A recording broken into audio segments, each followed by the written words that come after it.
Minister, there isn't a part of Irish society that hasn't been impacted by this pandemic. Unfortunately, the response to the different sectors has been far from fair and equal, particularly in the sporting community. The rules and regulations on a return to sport during this pandemic have seldom been seen to treat all sports equally. We saw it last month when the sudden decision to allow only vaccinated children between 12 and 17 years old to play indoor sports.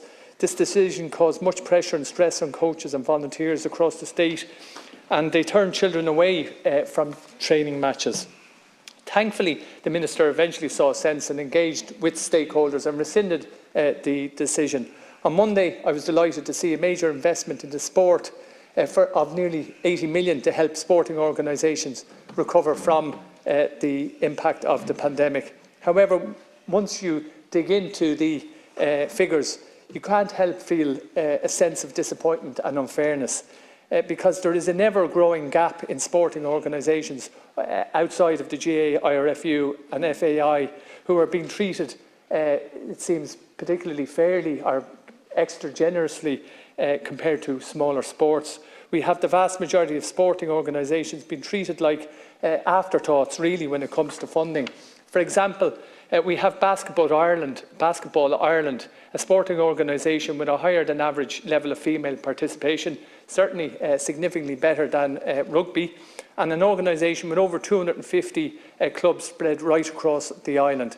Basketball Ireland received just slightly over €1 million in funding as announced on Monday. And while this funding is to be welcomed, and I'm sure they'll make use of every cent, that funding pales into comparison to what the IRFU will receive.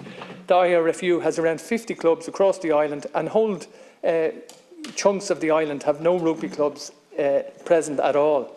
But yet the IRFU will receive 17 times the funding Basketball Ireland will.